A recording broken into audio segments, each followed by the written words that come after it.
All right, you're looking at a daily chart of the Nasdaq, which I always like to start off with. Well, most of the times, should never use the term always, but I do like to start off with the Nasdaq. Most of the stocks that I follow and traffic in are on the Nasdaq.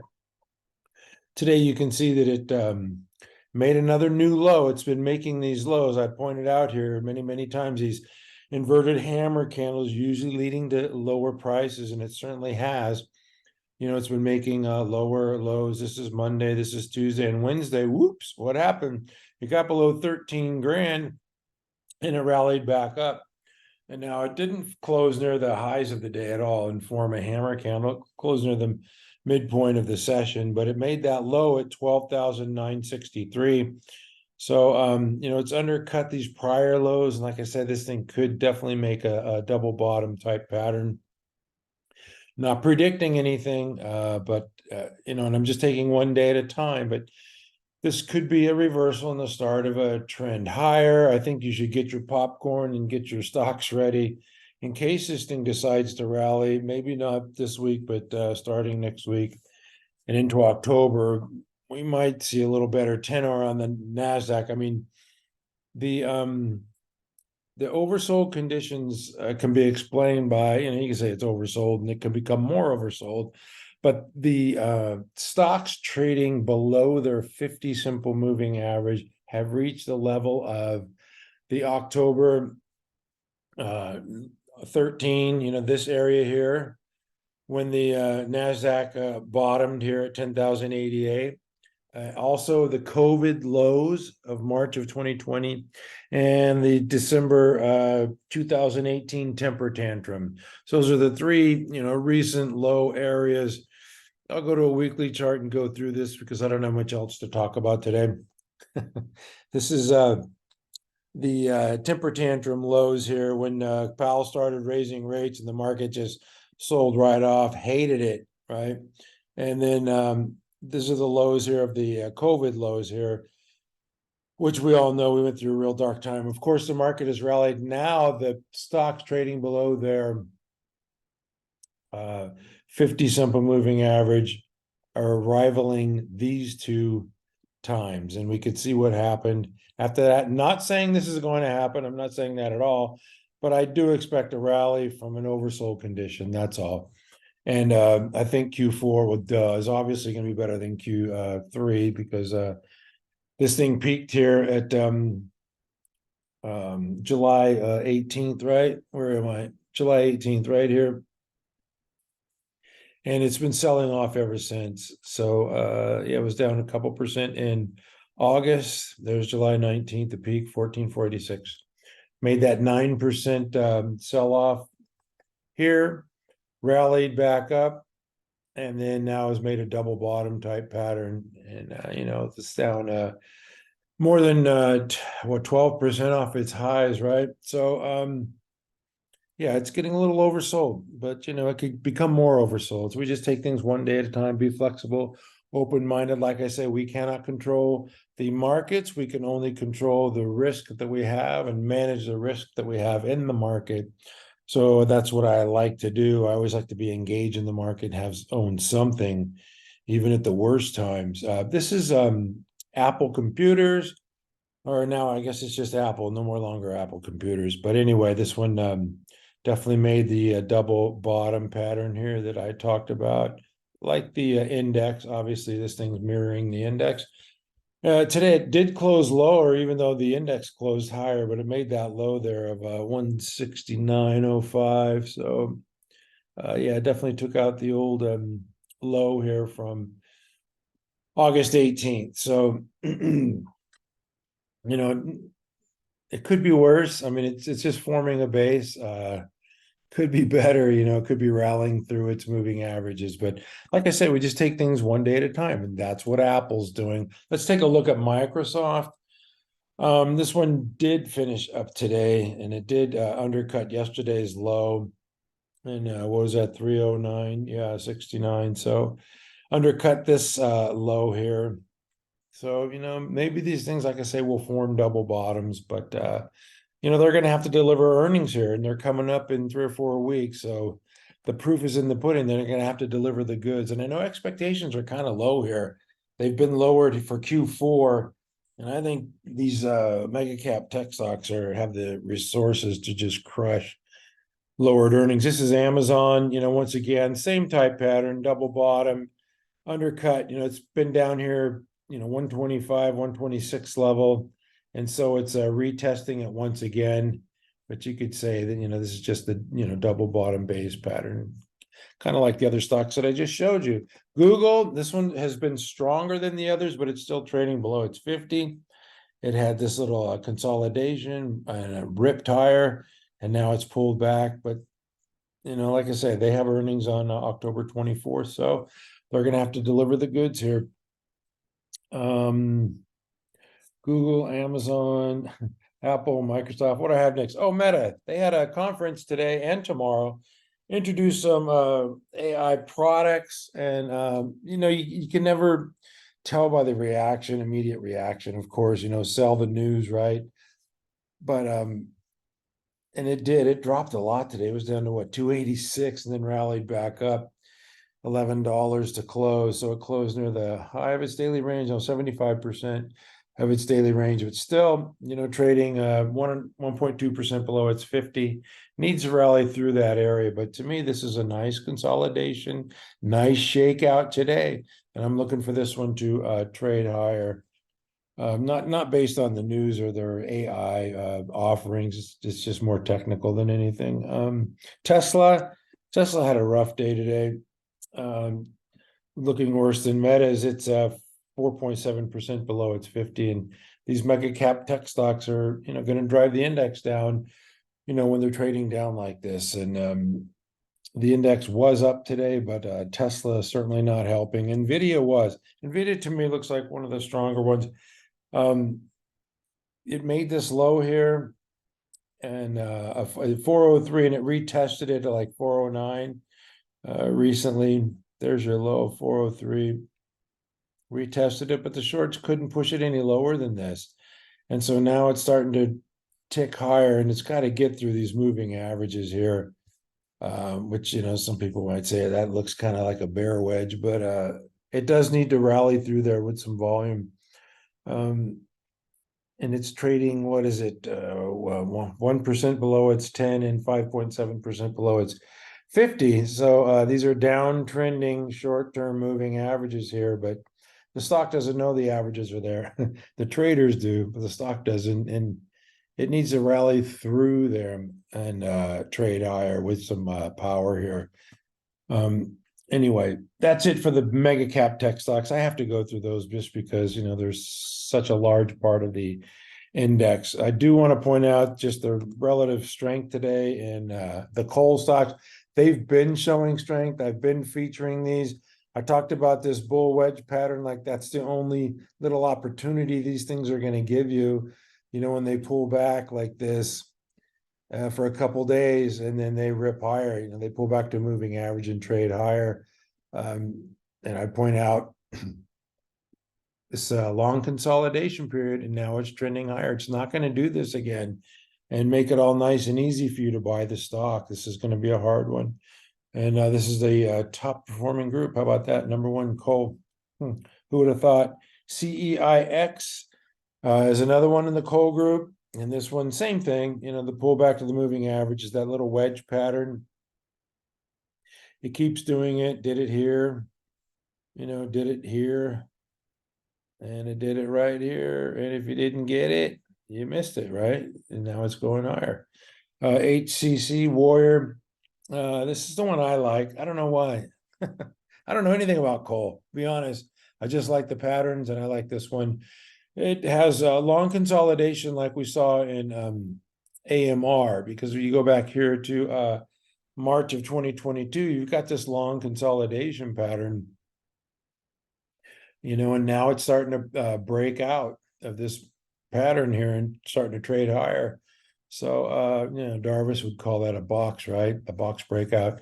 Anyway, this thing's moving higher. Today jumped, 8.2%, on, heavy volume here. So you could see the big blue volume bars coming in on the coal stock. So I'm just trying to show you strength. I don't make this stuff up. Just showing you what's going on. We knew this morning that the energy coal stocks would be hot because of the price of oil. And I pointed out Chevron. These are some stocks that I have on my ready list, or just some strong stocks. And this is a big behemoth. Chevron. It's got a 320 billion market cap, and you could just train your eye to see this consolidation period here. Another, I guess you'd call it a box.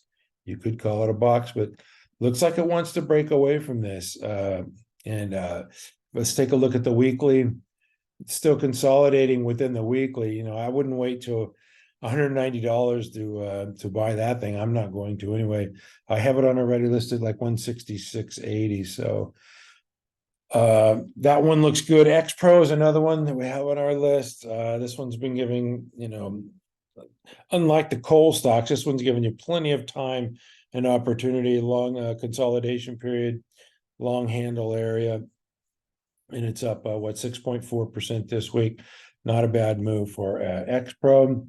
ConocoPhillips is another one. You think, oh my gosh, how boring. Well, boring is good, when they're going up. We like stocks that go up, right? 3.3% this week, but you can still see it's consolidating within a base, so it has time. It's not going to run away from you. You can see the 3 weeks tight area, then the little pullback, and now this week it moves higher. These are not, fast moving stocks, but this one does pay a nice dividend, and it pays you to hold it. And if it's appreciating, that's a pretty easy hold there if you want an energy stock. And why not? The energy stocks are moving. This is a oil and gas pipeline stock. This is Dorian LPG. This one's setting up in a base. The last couple of days just pulling back. I'd like to see another couple more days here, pull back to the 21 before blasting higher. But I do like the setup in that one. PR, Permian Resources. Again, you've seen this pattern over and over again. And, when they pull back, these little bull wedges, the moving averages, and blast higher. You got to take note of that. It was up like 4% today. And it was up 6.6% this week. And there's your pullback here. Consolidation, there's the pullback. The move higher for Permian Resources. CRC, anything with resources in it, is doing well today. California Resources, another, same pattern, just pullback. This one actually undercut the 21 and blasted higher, nearly 3% today, up 4.5% for the week. You can see that 3 weeks tight pattern, then the pullback last week, and the move higher this week. OII, Oceaneering, this one made a high today. We had this one on our watch list, ready list a couple weeks ago, but it kind of pushed away from the base here and then pulled back. Once again, this little bull wedge pattern, right, to a moving average and then blast higher. So Oceaneering's probably up 12% this week. Not too shabby, especially in this tape. Tidewater, this one I believe made a new high today, or no? Yeah, I believe it did. Anyway, it came close if it didn't. But that's a nice move, 7% move. And no, it didn't make a new high. No, 73.16, 73.06. Okay. Anyway, there's your pullback. Like pretty common theme here with these oil and gas stocks. Pullback to moving average.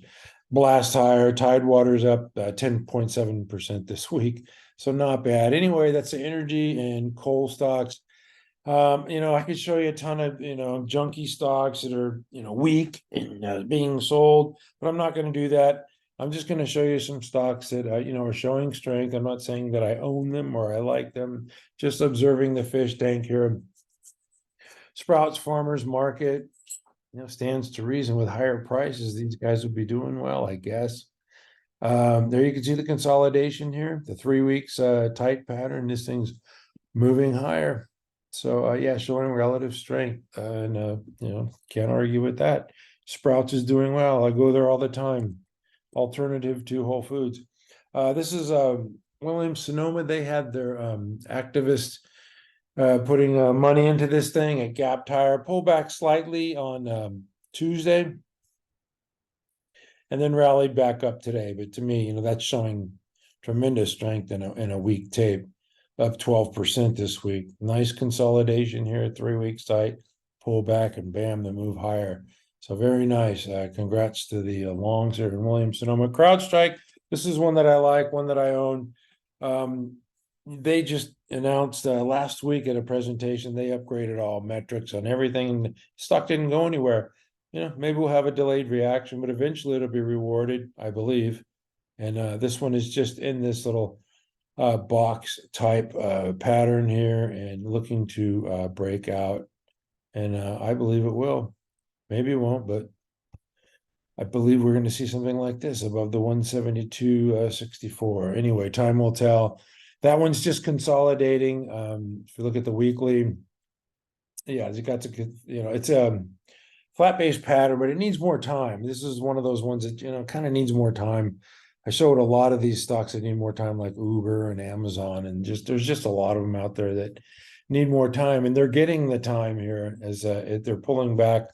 This one looks like those oil and gas stocks, except for without the move higher, right? This little pullback to nearly its 50 and now starting to move out, hopefully.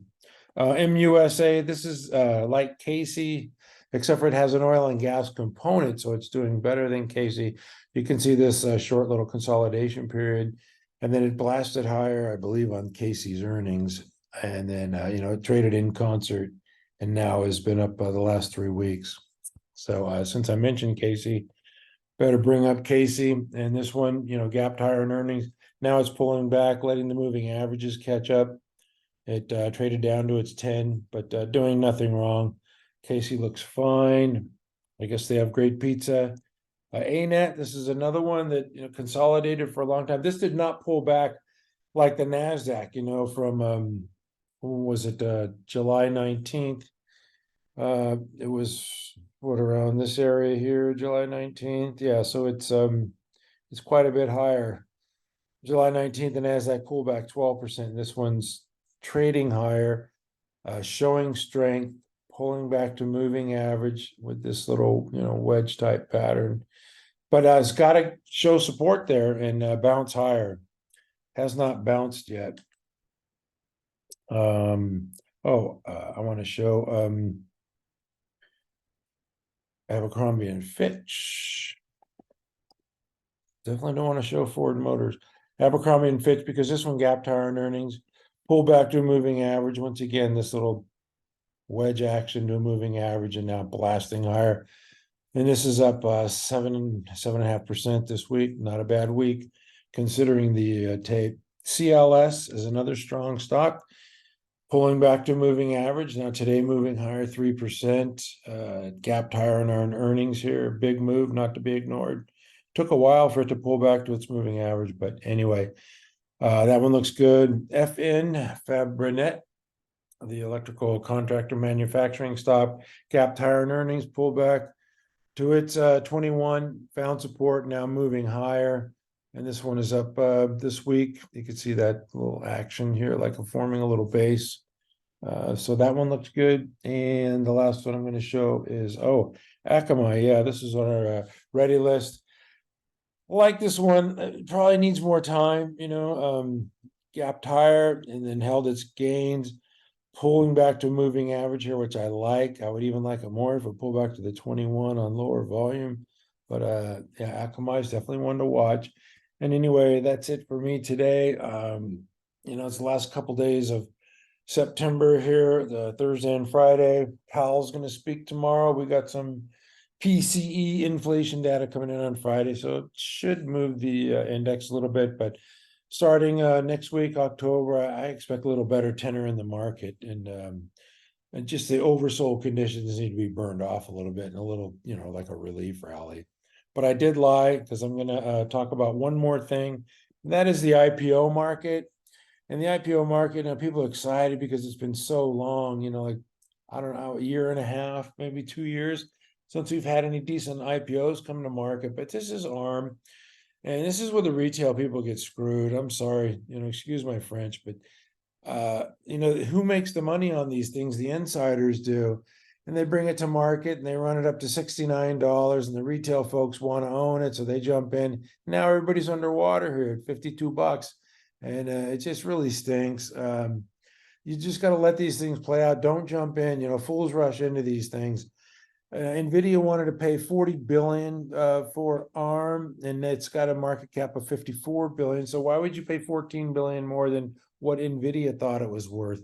Maybe it's worth a little more, but just wait. Take your time. If you want to own this thing, let it form that little IPO base. This is it's a stock it's got good sales and earnings and everything, but it's overvalued, way overvalued. And the last one I'm going to show is CART. Very cute maple bar, but people are just getting hammered on this thing. The first day they ran up to $42.95. Everybody from that first day is underwater. So it's great that we're having some IPOs, but the insiders are just kind of greedy right now and a little bloodthirsty. So don't play that game with them. Let these things play out. Let them come in. Let them sell off. If you want to own Instacart, you're going to get it at lower prices. And anyway, that's my story. I'm sticking to it. I believe in we're going to get a little rally here. So keep the faith and never give up. And thank you for watching.